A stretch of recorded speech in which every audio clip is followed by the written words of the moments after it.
Hello everyone, DCB here, and welcome to another discussion video. In this particular discussion video, I would like to talk about how beautiful the world is. Yeah, how beautiful the world is.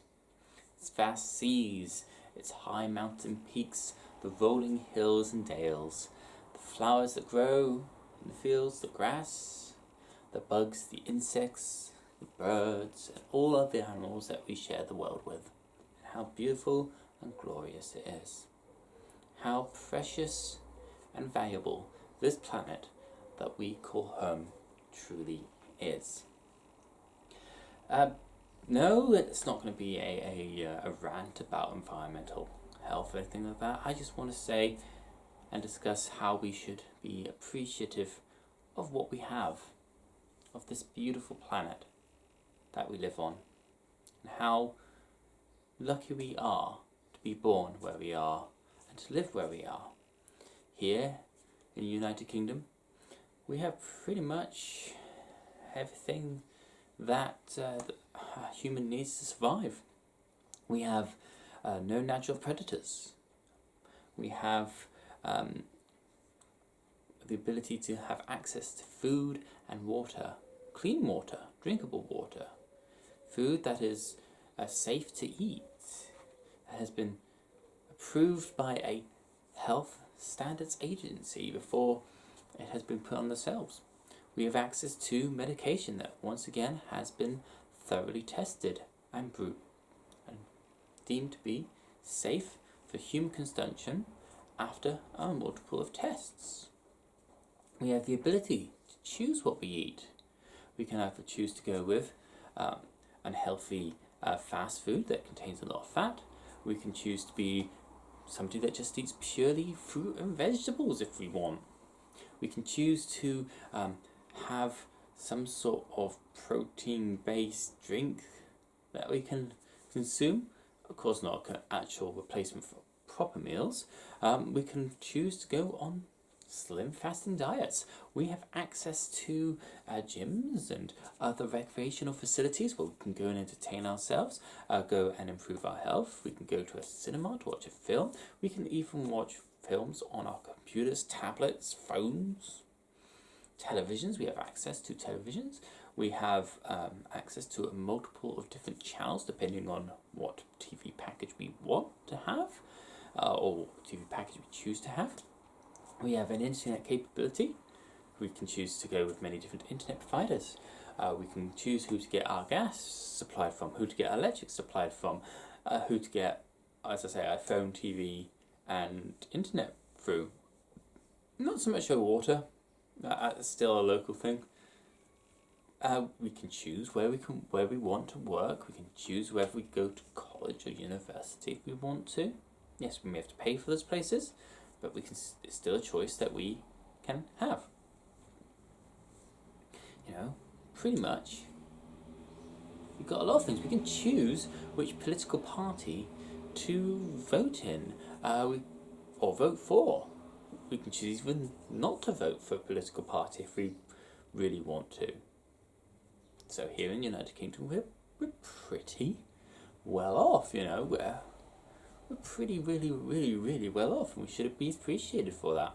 Yes, over the last few months, there's been some issues because of a virus that has limited our ability to do things that we wanted to do, and that virus is still going to be here, even though the official guidance has now changed to stay alert, control the virus, save lives. That was nice and easy. Save lives. Good, let's save some lives. How do we do that? By staying alive. Big cat! Anyway, moving away from that. As I was saying, we're pretty lucky here in the United Kingdom. You know, we can write to our MPs. If we find out that our MPs have been doing something that we disagree with, we can actually kick them out if there are enough people behind it, because they're supposed to represent us. There are, of course, countries where these options aren't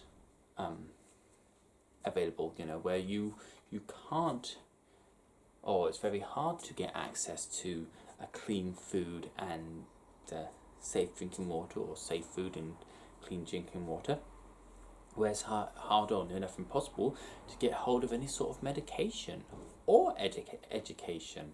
So that's medication and education. Yes, I know, they sound similar. You can't vote for an MP or your government, either because you're too busy trying to survive, or you're in a country where that's not exactly possible. Korea, North Korea. Sorry, frog in my throat. But and of course, there's lots of other countries where there are still animals that will attack humans because food, or because we encroach in their territory and they defend themselves. But there's still that going on. There are places where viruses and other sort of microbes that aren't a pandemic will kill you a lot more easier than in countries like England, and France, and all that kind of stuff, because the healthcare system isn't there. There isn't a healthcare system. What am I saying? Why am I saying this? That we have a responsibility to look after these people.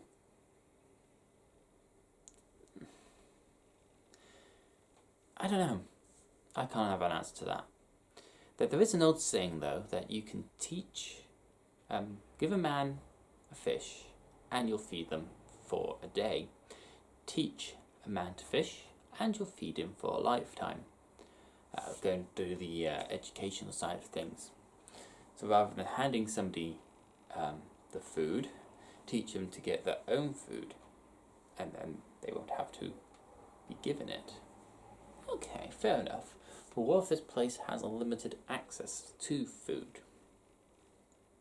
Well, if there is a reason due to the environment, the geography, the general sort of landscape of that place in the world where that food can't be grown or can't be caught.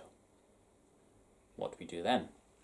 Well, before civilization, what we used to do was we moved with the food. We roamed, we foraged, we hunted, we moved where the food was. We went from place to place, following the migratory patterns and trails of our food, as well as moving away with the seasons. So when it got colder in winter, we generally moved away from that cold area to where the food was growing. And then vice versa, when the cycle reversed, we moved them back north to follow the migrating herds, patterns of growth, so on and so forth. We then discovered ways to cultivate food, or we found a food that was able to be cultivated, as well as domestication of animals to help us not have to worry so much about travelling, about hunting for food, about having to go these long distances and follow these migratory routes. And that, of course, led to the development of what is now the civilized world, because once you have a basis of access to clean water and food in abundance without having to exert a lot of energy to get it, then you can work on other things. The three main bases for survival are clean water, food, shelter, in that order. You can't survive a long period of time without clean water. Water is always the first one. Then it's food. You can last a bit longer without food than you can without water. And then, of course, shelter from the environment. So if it's in a warm, tropical country, you want to get somewhere that will shelter you from that heat. If you're in a damp, cold country, you want something that will protect you from the damp and keep you relatively warm. And then you can go from there. It just keeps building up and up, making your lives easier and easier and easier.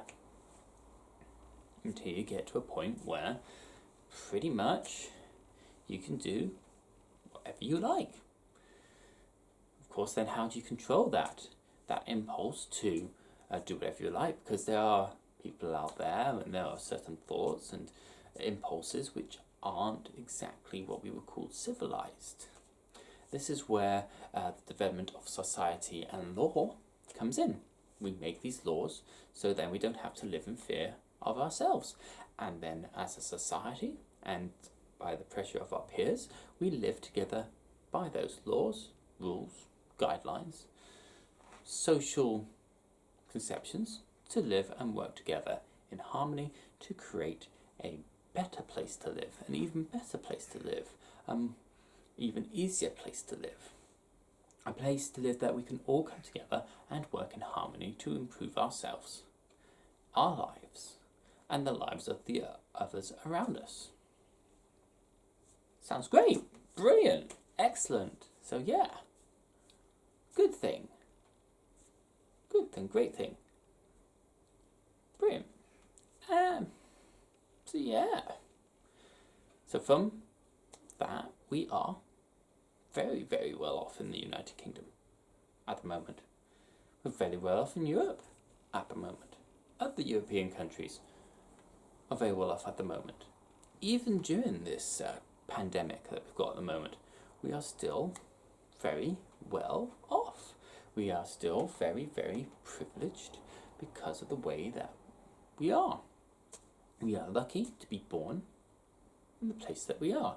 Doesn't make us superior, doesn't make us better, doesn't make us more intelligent or anything like that. It just makes us more lucky. You know, I could have been born in a completely different country and have a much harder life because of the nature of the development of that country. Due to, once again, the survivability rates, the access to food, water, education, etc., the ability to vote for your own representative in a political party that governs the country, the ability to have a free education, the opportunity to then further that education, as well as the opportunity to work in any establishment that I see fit, that matches not only the skill set that I've acquired from that learning and the development of myself, but also meets with my own personal work ethic.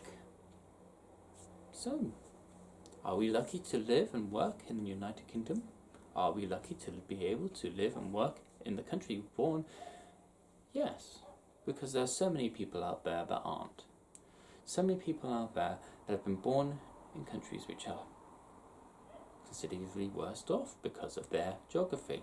Once again, geography, the access to food, water, healthcare and medication. Nothing to do with skin colour, with race, with religious beliefs or anything like that, but simply to do with geography, access to water, food, shelter, healthcare, education. That's really the only differences. Nothing else. There's no other scientific reason, there's no biological reason, and there's certainly no reason because of skin colour. Anyway, that's it for this video. I know it's a bit random, but basically it's discussing how we are lucky to live where we're living and that we should do what we can to help others that don't have access to the same things that we do. And how do we go about doing that? That's what I want you to answer. Put your thoughts in the comments below about how we can help our fellow human beings on this planet called Earth, how grateful we are to the place that we live, what do you enjoy about where you live, how do you think it can be improved for yourself, and how do you think we can improve it for others.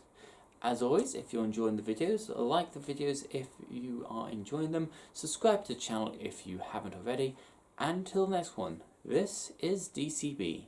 Knowledge is power if we use it wisely.